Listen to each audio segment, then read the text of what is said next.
बहुत अच्छे।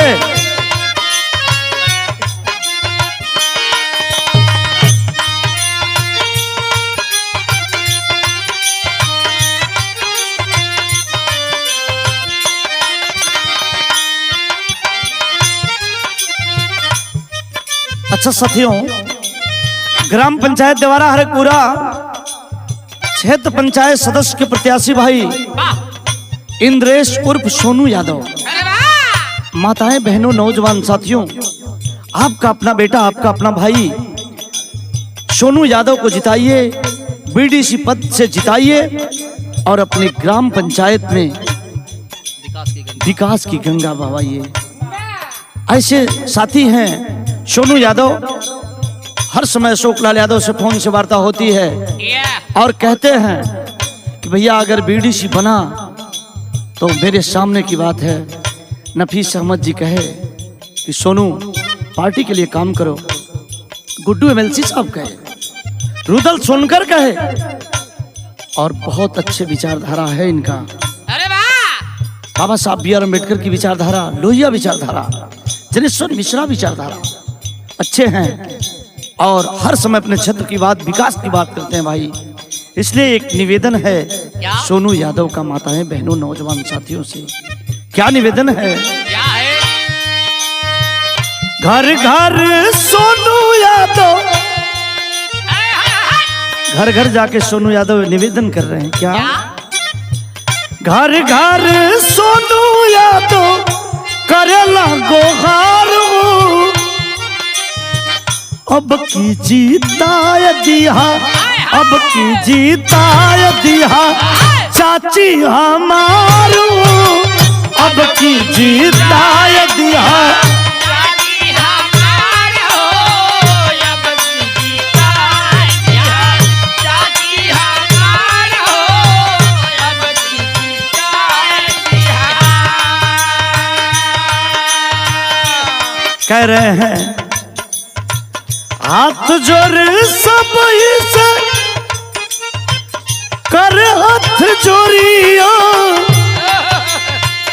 तोहर हथवा में भैया आज मोर लजिया, तुम्हारे हाथवा में भैया आज मोरी लगिया, तुम्हारे हाथवा में भैया आज मोरी लगिया।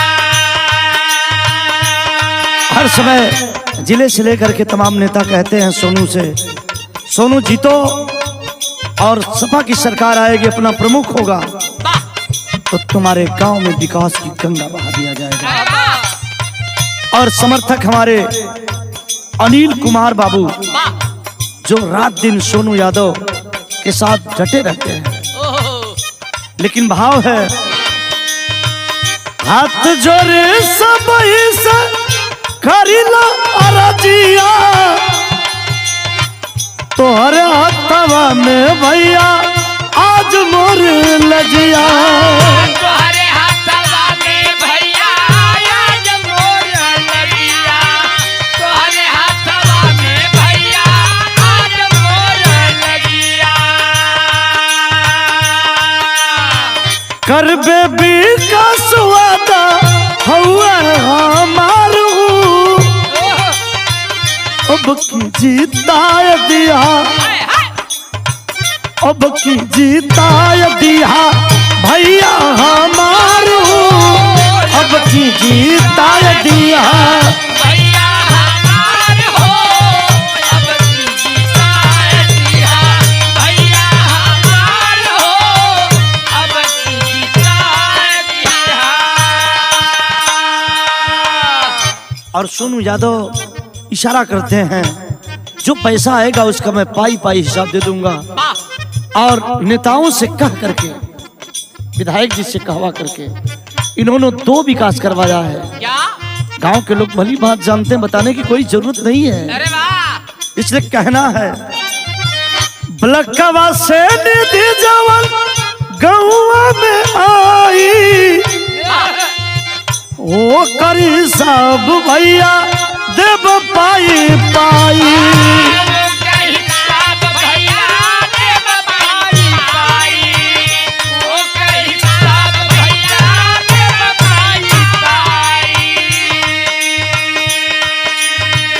अर्जी हमार बाटे मर्जी तू आरू अब की जीता दिया अब की जीता दिया माई हमार अब की जीता दिया माई हमार हो अब की जीता दिया माई हमार हो अब की जीता दिया। निवेदन करता है आपका बेटा सोनू यादव क्षेत्र पंचायत सदस्य पद के प्रत्याशी वाह देवरा हरपुरा ग्राम पंचायत से वाह कहता है क्या क्या विनती करेला भैया फेर दो नजरिया सेवा में हाजिर रही हमरो शरीरिया सेवा में हाजिर रही हरदम शरीरिया सेवा में हाजिर रही हरदम शरीरिया। एक बात और कहते हैं सोनू यादव माताएं बहनों क्या नौजवान साथियों जिता दीजिएगा अपने बेटा को रौरी चारल में बाटे